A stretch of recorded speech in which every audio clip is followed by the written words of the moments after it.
क्या आप जानते हैं ये है नंदिनी ठाकुर, वही महिला जिसके पति अरविंद ठाकुर ने 12 सितंबर की दोपहर ग्वालियर के रूप सिंह स्टेडियम के सामने 315 बोर के देसी कट्टे से पत्नी पर 5 राउंड फायर किए, इसमें से 4 लगी। ये घटना सबके सामने हुआ था। आधे घंटे तक ये आदमी वहीं पर बैठा रहा और फेसबुक पर लाइव गया। नंदिनी अपने 2 दोस्तों अंकुश पाठक और कल्लू पांचाल के साथ एसपी ऑफिस पति की शिकायत करके लौट रही थी। तभी पति ने रास्ते में ये घटना अंजाम दी। कहना था कि झूठे केस में फंसा रही है। पुलिस को टीयर गैस फेंक कर आरोपी को पकड़ना पड़ा। अरविंद का घर ग्वालियर के पिछोर थाने के पुट्टी गाँव में है। 3 कमरों के मकान में इसकी पहली पत्नी, माँ, बड़े भाई और भाभी रहती हैं। अरविंद के पिताजी इसके 2 बच्चे और बड़े भाई के 2 बच्चों के साथ डाबरा में किराए पर रहते हैं। नंदिनी झांसी के करोल गांव की रहने वाली है। इसके आधे बने 2 कमरों के मकान में माता पिता और 2 छोटे भाई रहते हैं। 3 बहनें भी हैं जिनकी शादी हो चुकी है। अरविंद की पहली शादी सीमा परिहार से 12 साल पहले हुई थी। 2 बच्चे हैं। ये गाड़ी चलाने का काम करते हैं। फेसबुक पर ये खुद को जिला पंचायत सदस्य बताते हैं, लेकिन इलेक्शन के दौरान इन्होंने अपना नाम वापस ले लिया था। इनके पिता राजेंद्र परिहार के पास 60 बीघा जमीन है। इनके अनुसार 2022 में बेटे अरविंद की मुलाकात नंदिनी से ब्यूटी पार्लर में हुई थी। सोशल मीडिया पर इनकी बातें होने लगी। 2023 में दोनों परिवार के खिलाफ जाकर शादी कर लेते हैं। ये नंदिनी के बैकग्राउंड के बारे में बताते हुए कहते हैं कि उसके पिता ब्रिजमोहन रायकवार ने जब बेटी नाबालिग थी तो पैसे लेकर दतिया के कैरोना गांव के रहने वाले गोटीराम केवट से उसकी शादी करा दी। नंदिनी की मां सुखदेवी का कहना है कि बेटी 8वीं तक पढ़ी है। शादी के 3-4 साल तक पति रखता है। 2 बच्चों का जन्म हुआ, जिसमें से एक की तबीयत खराब होने पर हॉस्पिटल में स्वर्गवास हो गया। वो पति नंदिनी से मारपीट करता था। फिर घर से निकाल कर दूसरी शादी कर ली। नंदिनी दतिया में ही रहकर बर्तन धोने का काम करने लगती है। फिर एक मैडम ने उसको ब्यूटी पार्लर में काम दिला दिया।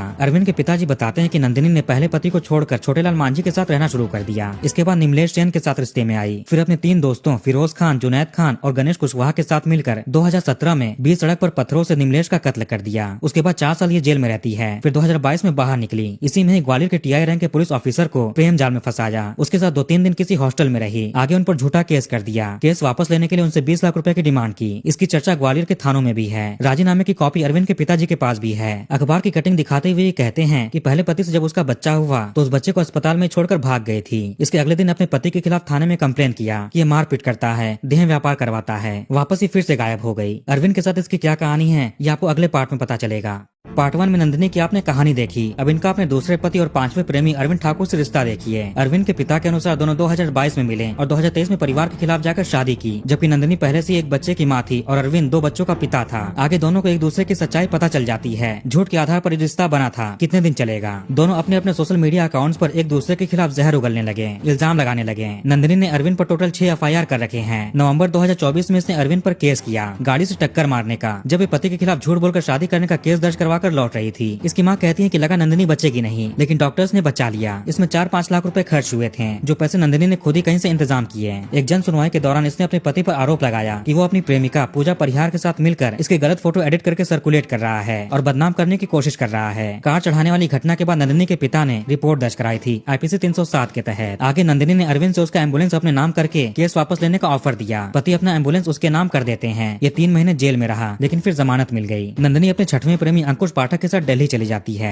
अरविंद के पिता आरोप लगाते हैं कि उसके कई करीबी दोस्त हैं, गुंडे मवालियों से पहचान है। उसने पुलिस का कॉलर तक पकड़ लिया है। कोई कमजोर लड़की नहीं है। गाड़ी चढ़ाने वाली घटना के बाद इसने गुंडे दोस्तों के साथ मिलकर अरविंद से मारपीट की, उसको मल यानी पॉटी खिलाया, जिसका वीडियो बनाकर ये सोशल मीडिया पर भी पोस्ट करती है, लेकिन बाद में डिलीट कर दिया। इसके बाद से इनका बेटा अरविंद डिप्रेस्ड रहने लगा। फिर वो दिल्ली चली गई थी, लेकिन कुछ समय पहले वापस आई। कुछ दिन पहले ये अपने प्रेमी अंकुश के बर्थडे पार्टी में शामिल होती है। उसके साथ केक काटा। इसके बाद से अरविंद का पारा चढ़ने लगता है। अपने अलग अलग प्रेमियों के साथ ऐश करती है और पति का जीना हराम कर रखा है। इसके बाद फिर से दोनों में बहस हुआ, जिसके चलते नंदिनी 12 सितंबर को एसपी ऑफिस में शिकायत करने गई। तभी उसके लौटते वक्त अरविंद ने देसी कट्टे का इस्तेमाल किया। इसको कोई पछतावा नहीं है और ये कोई अतुल सुभाष भी नहीं है। अफसोस इस बात की है कि इसके सामने उसने देह नहीं त्यागा। 4 गोली खाकर भी जीवित रही, हॉस्पिटल में स्वर्गवास हुआ। ये अरविंद का कहना है। 13 सितंबर को पोस्टमार्टम के बाद नंदिनी के घर वालों ने शव लेने से इनकार कर दिया। कहा उसके ससुराल वालों को सौंपो, यानी अरविंद के घर वालों को। पुलिस के काफी समझाने पर मायका पक्ष राजी हुआ। नंदिनी अपने सारे पैसे अंकुश के खाते में रखती थी। सारे बैंक डिटेल अंकुश के ही पास हैं, ऐसा नंदिनी के पिताजी का कहना है। अंकुश के खाते में नंदिनी के 80,000 रुपए फंसे हैं। ग्वालियर के कान्हा ज्वेलर्स के पास 18,000 रुपए जमा है। दूसरे ज्वेलर के पास 50,000 के गहने जमा है, जिस पर 20,000 का कर्ज ले रखा है। एक बैंक में 5 लाख के जेवर जमा है, जिस पर 1,55,000 का लोन ले रखा है। ये सब अंकुश ने बताया। जब इसे और डिटेल में पूछते हैं तो कहा कि नहीं पता, इसकी भी जांच होनी चाहिए। ये पैसे लौटाने से मुकर रहा है। उसके सारे पैसे नंदिनी के बच्चे को देना चाहिए।